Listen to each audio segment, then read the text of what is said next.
অনেক গিফট নিয়ে আসছে। এটা হচ্ছে এমনি কেক, এটা হচ্ছে তাদের খামারে থেকে উৎপাদিত তাদের ইয়াতের দই বেকারির যে ইয়াগুলা। এটা হচ্ছে চানাচুর, এখানে হচ্ছে বিস্কিট আইটেমগুলা, এখানে হচ্ছে আরও বিস্কিট আছে, অন্য আইটেম।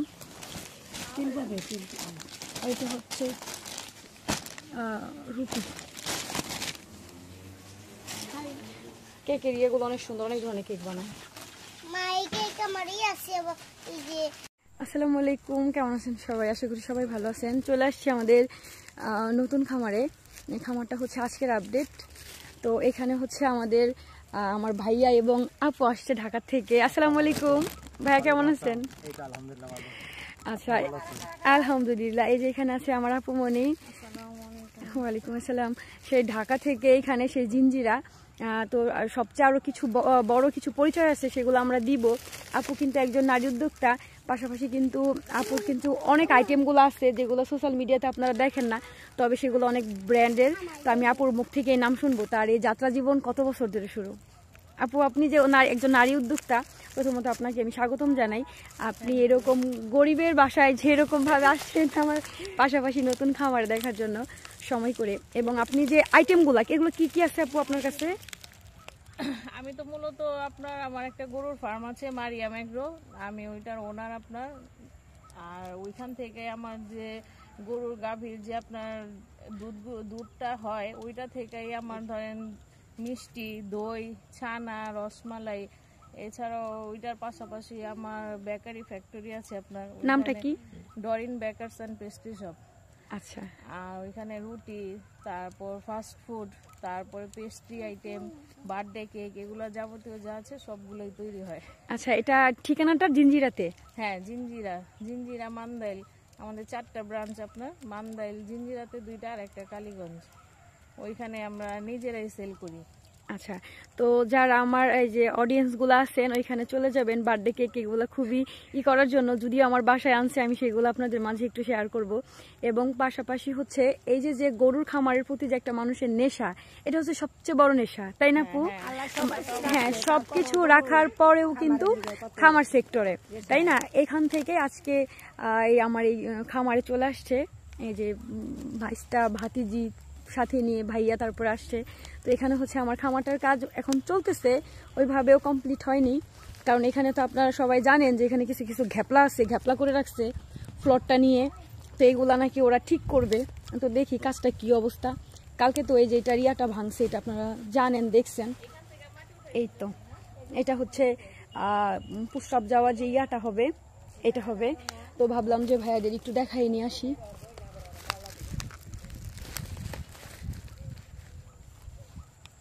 আর এই যে এই পাশটা না আপু, আপনি একটু আসেন, আপনাকে আমি একটু দেখাই। আসেন আপু, এটা হচ্ছে আপনার ডেইরি ফার্ম। আপনার ওই যে বাংলাদেশ ব্যাংক অর্থায়নে এই খামারটা করে দিচ্ছে। এখানে আপনার এইটা হবে বারান্দা, এই সাইডে হবে বারান্দা, মানে ওদের ওই যে সেটের যে ছবিটা না, এইটা পরিকল্পিতভাবে আমি আবার ওই পাশে জায়গা রাখছি। ভিতরে জায়গা নিবে গরু হচ্ছে 10টা, তাই না? হ্যাঁ, 10টা। আর ওই পাশে আমি যদি 2টা করে টিন বাড়াই দেই না, ওইখানে আমার, হ্যাঁ ওইখানে প্রায় আমার 12-14টা গরু জায়গা নিবে। এই পাশটা ওরা বড়, এই পাশটা বড় একদম ওই সাইড পর্যন্ত। যেহেতু আমার গরু বেশি, আমার স্বপ্নটা একটু অন্যরকম, এজন্য আপু এই দিকটা এটা হবে গরুর ইয়ার জন্য, এটা হবে বারান্দা। আর এটা হচ্ছে ঘরের ইয়াটা, যদি ওই যারা ফ্লোরটা অনেক নর্মাল করে করছে, এই জন্য এটা নিয়ে অভিযোগ জানাইছি। পরে আবার এই যেটা ভাঙতেছে, ভাঙা আবার এটার উপর ঢালাই দিবে। হ্যাঁ, আবার ঢালাই দিবে, কারণ সরকারি কাজ আমারটা আমি বুঝে নিব। ওরা অনেক গাফলুতি দিছে। যদি এগুলো আমার অডিয়েন্স গুলা মাইনে নেয় নাই, সবাই বলতেছে যে ওদের আইনের আওতায় আনে না দ্রুত, যার কারণে এটা নিয়ে আবার ওরা একটা ই করে না, তা তো অবশ্যই এটা দিচ্ছে। হ্যাঁ, কমপ্লিট হয়ে গেছে, কিন্তু কমপ্লিটের ভিতরে যে তেমন ওই যে সুরকি টুরকি এরকম দেওয়া হয় না কিছু।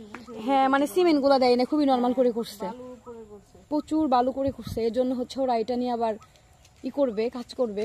কারণ দেখা যায় এই খামারটা এটা আধুনিক খামার, মানুষ এটা দেখবে কোথায় আছে, এটা দেখে কিন্তু আর অনেকেই আগ্রহ হ্যাঁ হ্যাঁ আগ্রহ জন্মাবে করবে। হ্যাঁ এটা।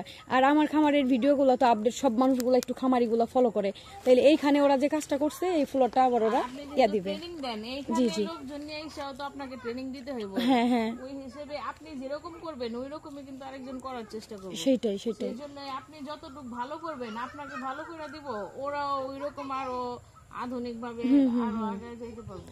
সেটাই। আর এখানে তো যে আপনার যুবউন্নয়ন থেকে সাভারের যে সারা বাংলাদেশের মধ্যে যুবউন্নয়ন তো সাভার, ওইখান থেকে কিন্তু ট্রেনিং এর ছেলেপেলেগুলা কিন্তু আমাদের সারা প্রতি ভিজিটে নিয়ে আসে আমার খামারে, যে দেখো যে আসলে একটা মানুষ কষ্ট করলে কি না করতে পারে। কত পর্যন্ত আগে আমি সেখানে 2016 সালে ট্রেনিং নিয়ে আসছি। সারা বাংলাদেশের মধ্যে এখন দেখা যায় যে নারী উদ্যোক্তা হিসেবে বড় গরু আমার খামার থেকে বের হয়েছে, সারা এটা নিয়ে আসে দেখো কষ্ট করছে। আমি কিন্তু 300 টাকা 500 টাকা মানুষের কাছ থেকে নিচ্ছি। আমি একটা সময় নিছি, আমি বাজারে দাঁড়িয়ে দুধ কিনছি, এটা আমার কাছে গর্বের অনেক বিষয়। কিন্তু মানুষের কাছে দেখা যায় যে অনেক কিছুই অনেকভাবে বিলাসিতা, কিন্তু না, কষ্ট করলে কিন্তু আপু একটা ইয়া মিলে, তাই না? পরিশ্রম করতে হবে। হ্যাঁ, জীবনে পরিশ্রম করতে হবে। পরিশ্রমের উপরে সবকিছু। পরিশ্রম করলে আপনার সামনে আগাতে পারবে মানুষগুলো। এই হচ্ছে খামারের আপডেট। আর সামনে হচ্ছে আপুর খামারে যাব, আপুর খামারে বড় গরু আছে, বড় ষাঁড় গরু, যারা হচ্ছে কুরবানির জন্য আগ্রহী তাদের জন্য আমি আপডেট নিয়ে আসবো। হ্যাঁ আমার কয়েকটা গরু আছে কোরবানির জন্য রেডি করতেছি, আপনারা সবাই আসবেন আমন্ত্রিত। ইতে আপু আসবো, সাথে আপনাদের সবাই রইলো। ইতে আপু জানা দিব যে কখন আসবো, আপনারাও আইসা বলবেন।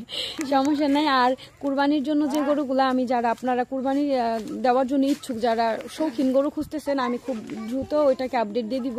আপনারা যারা কুরবানির জন্য বুকিং করবেন তারা সেখানে অবশ্যই যোগাযোগ করবেন আমার সাথে, তাইলেই হয়ে যাবে, সমস্যা নাই। তো আজকের এই ভিডিওটি এই পর্যন্তই। এই ছিল খামারের আপডেট। সবকিছু মিলিয়ে আপুর আসছিল, আপুদের সবকিছু মিলে একটা বিকেলের একটা ভালো একটা মুহূর্ত আমাদের। আল্লাহ হাফেজ।